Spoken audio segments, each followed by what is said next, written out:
Hey everybody, this is Keegan83 and welcome to another episode of the Super Gaming Network. For the first time ever, we have an update video, and what a great way to have one for today's episode, as we return to the city of Gotham with Batman Arkham City. Now, for those who have viewed my trilogy of episodes for Batman a few months ago, I mentioned there was a lot to talk about this game, and ever since those episodes were put up on my channel, there have been a smack ton of updates and announcements for the game Arkham City. And it's only making gamers and Batman fans alike even more excited when this game finally hits the shelves on October 18th of 2011. So without further ado, let's move on to our update of Batman Arkham City. As we begin, let me start by saying thank you to all the viewers who have watched my trilogy of Batman Arkham City episodes. Over 5,000 views later, ever since the videos got published, and I can't honestly thank you guys enough for that. Now, as we go into what's been going on with Batman Arkham City over the last few months, we'll be covering a ton of things. Subjects involve characters, to objectives, to more game features, the subject of DLC, and even a few rumors that have been floating around in the rumor mill. And to also give you guys a heads up, this is information coming from major sources that have been in contact with Rocksteady Studios. And this includes gaming websites like GameSpot, IGN, Wikipedia, G4, Computers and Games, the Batman Arkham City's own website, as well as a arkhamcity.co.uk fan site dedicated to Batman Arkham City. So let's start with the character roster, in both playable and non-playable characters. We already know about Batman being playable with upgraded moves and gadgetry. For more info on that, go check out Super Gaming Network episodes 2 to 4. That's the Batman trilogy on this channel. Hope you guys enjoy that. It's in the video upload section. But what we didn't know, and this was definitely before June the 1st, was that Rocksteady itself had somebody else in mind in the playable character count: Catwoman. For any Batman fans and gamers alike who don't know much about this title already, Catwoman has now been confirmed as a playable character in Batman Arkham City. She'll be featured in her own heist-based story, and she's even complete with her own moveset. Her combat maneuvers have also been said by Rocksteady to be more acrobatic compared to Batman's. Among features as well, the famous feline will be able to use her claws, whip, bolas, and even be able to scale the very walls of Arkham City itself. She also has a version of her own detective mode called Thief Vision, where you can identify possible items to steal and enemies to identify. Here's a picture of what we could see for this Thief Vision, as this is Catwoman and her Thief Vision activated as a good example here. Though be warned, apparently Thief Vision doesn't outline tactical and strategy highlights, but still, it does seem to provide a unique way to play a character besides the Caped Crusader. Now, if anyone is wondering about having Catwoman playable might cause problems with splitting playtime with Batman, rest assured fans, Catwoman is only playable for 10% of the game, and her story intertwines with Batman's. So it's not like a few other games that I can think of right now in history that have another character to play as, but it sours the package ultimately. So it's not exactly going to fall into the same category. And that's not all in the playable department. Robin the Boy Wonder is also playable, and from these pictures, this Robin looks a lot more intimidating than previous incarnations of the character. By the way, this Robin is the third Robin, Tim Drake, to help clear up any confusion. It's not Jason Todd, who became the Red Hood in the comics, or Dick Grayson, which does bring up a subject that I'm going to be saving for later in the video. It's not even the current Robin, Damon Wayne, from the current comic books. And like Batman and Catwoman, Robin also supports his own moveset and his own combat and gadgets. He also supports yet another form of detective mode, and it's called Explosion Vision, which allows Robin to see how to use explosives or even avoid them. Having these other characters to play as really does sound cool, as each of them have their own unique abilities to bring to the table in the game, and it's even been summed up by Rocksteady's own marketing boss, Dax Jen, who's provided a ton of interviews over the last few months. He said in his own quote, "Switching controls between characters really does give you a different experience of the game world." And this quote comes from an interview he did with Computers and Games. Now, while Batman and Catwoman have their own stories, does Robin have one to himself? Unfortunately, no. While Catwoman, like I mentioned earlier, has 10% of the game, Batman has the other 90%, so that means Robin will not have a story of his own in this game. But he will be playable on the challenge maps. And speaking of challenge maps, they have been confirmed to return in this game. And like the overall game, like I've mentioned in the previous episodes, this mode has been expanded. The new challenge maps in Arkham City are told to be presented so far in 3 different categories: ranked challenges, campaign challenges, and even custom challenges, which is definitely something me personally I'm interested in getting into when playing this game. So far, challenge maps seem to involve combat and stealth just like in the previous game, but there has even been word floating around that there was going to be some time attack style challenges. However, these forms of challenges will not be into the final game to help clarify that, if that rumor is still floating around. So far, a couple names for the challenge maps have been revealed, and they are called Joker's Carnival, which has already been confirmed, and Black Mask. It's unknown if this is a tentative title or anything with the Black Mask name, but it does seem to confirm that Black Mask will be making an appearance in this game as far as confirmation goes, but it's still a little bit unsure at this point. We still have this picture to go on, but you never know. Still, I do hope for Black Mask to get in there. He's definitely a pretty interesting villain to look at in the Batman mythos. In addition to even more characters in the character roster, Mr. Freeze has also been confirmed to be in the game, and it's interesting to see how the character looks with Rocksteady's art style now implemented to show some neat details. Plus, Bane has now been confirmed to appear in the game, and this is coming from an article from Edge magazine, and it looks like he's teaming up with Batman for a bit. Interesting. Also, you remember when I mentioned that the Penguin may be in this game? Well, he's in the game as well, sporting another unique art style from Rocksteady, as well as his own gang of thugs that include his own version of the one-armed gang member like in the Joker's gang. Another unique note, he's voiced by Nolan North, who's done a ton of great voice work for video games, including for characters like Nathan Drake from the Uncharted games. He's a great voice actor, and I'm impressed just how he sounds as Penguin. And not to mention, Penguin's keeping another character somewhere locked up, Solomon Grundy. He is in the game as well, and it definitely presents an interesting twist to the villain roster in this game. There are a few more characters that I'm going to be mentioning eventually, but I think I'm going to hold on to that until later as well. We're heading into the game features now, and like I mentioned before, there's a ton of stuff in this game, and there's definitely more to come here. The story is long, with upwards of 25 hours of gameplay, with an additional 15 hours on the side missions, bringing the grand total up to 40 hours of gameplay. That is huge in today's standards. Also, remember when you had to tackle all of the Riddler challenges in Arkham Asylum? What was that number? About 240 Riddler challenges, I think? Well, Rocksteady has increased the Riddler trophy/challenge count by the truckload. In addition to having more challenging Riddler challenges, which now involve time platforming sections and dangerous obstacles, you now have to save people in the process, as the Riddler appears to have just gone nuts trying to outwit Batman, especially from the last game. The grand total for Riddler challenges in this game is 436, yet another huge amount that adds to the huge amount of time to play already in this game. And plus, you also have the challenge maps on top of the 40 hours of gameplay, so it sounds like we'll be spending a ton of time in this game by itself.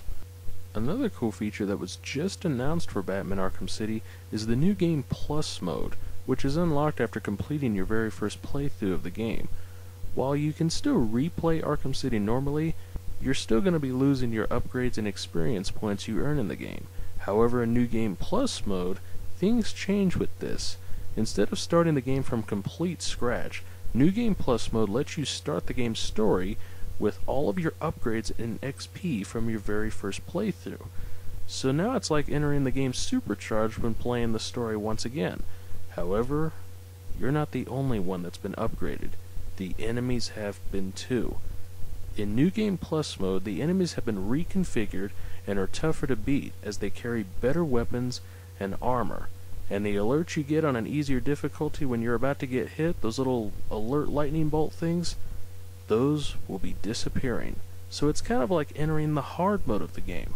This mode actually does sound pretty cool, as the players can now replay the story with all of your upgrades And even without this mode, replaying the story is better compared to Arkham Asylum. Because in Arkham Asylum, whenever you had to replay the game's story, you started pretty much bare bones with all of your abilities in the beginning. Plus, with Arkham City, this gives the players who want to get some of the extra achievements some incentive to go out and check up this mode. Speaking of the achievements, they apparently were leaked recently. Go check that out if it's still up. If it's not, I guess we'll just have to wait until the game comes out to see what those achievements are. Going back to New Game Plus mode, so far it's been noted that you have to clear Arkham City on normal or hard mode to get this mode activated and unlocked. Even the boss fights in this mode are more challenging. And speaking of boss fights, we have an update for that too. In terms of boss fights for Arkham City, it looks like you'll be going toe-to-toe with the famous villains in the prison, like the Joker and Harley Quinn. But wait, does this mean we're going to have the same kind of boss style back in Arkham Asylum, where you only pretty much got to fight just one featured kind of boss? Well, once again, marketing boss Dexgen has come to the rescue in this one and saved the day. He has said in interviews that each boss fight has been constructed in a unique way to confront the famous villains. And the best way, I guess, to put it right now is how the confrontation with Mr. Freeze goes. Apparently, since Mr. Freeze is more of an intelligent boss than just a guy in a tech suit that you have to beat up, you now have to figure out how to get to him and confront him to defeat him in the lab space that you go into, at least based on the trailer that we've seen. It's kind of a unique challenge, and I guess we'll have to figure out how to save our verdicts for the boss fights until we gamers once again beat the game. So I guess we'll have to put our full verdicts on the boss fights of Batman Arkham City on the shelf once again until we play the game. Although it has been confirmed that solving all of the Riddler challenges, and this is definitely a good taste of the boss fights, we'll finally get our hands on the Riddler after beating all of the Riddler challenges in Arkham City. So finally, we're going to get our hands on this guy, which sounds like something that fans will definitely enjoy. Moving on to a few more things about the game, for the very first time, Batman will be getting the Collector's Edition treatment. When Arkham City finally launches, the Collector's Edition will come out on the same day. For anyone who can afford it, you will get this, the Batman Arkham City Collector's Edition, and it's a pretty neat little buy. Among the extras in this collection, you not only get the game, but you get a limited edition statue of Batman, a game soundtrack, an early access to a challenge map, a copy of the movie Batman Gotham Knight, 4 collectible cards, a collectible art book, and an early access to an alternate Batman character skin, which will be the next subject we'll be looking into next. Look at all these awesome character skins. You got Batman Beyond Batman, The Dark Knight Returns Batman, Batman Earth 1, the 1970s Batman with the blue and gray look, and my own personal favorite, the Batman Animated Series skin. That skin on the right there actually looks more like a default costume, but regardless, all these extra skins are just awesome to look at, including the Batman Year 1 skin. I bet you didn't see that one coming. There is word that all of these character skins might be available as later DLC, and I really do hope so. Heck, Robin's even getting his own alternate skins. He's only getting 2 so far, but they're still nice to look at. You get the Red Robin skin as well as the animated series Dick Grayson Robin. So once again, I really do hope all these skins come out as later DLC.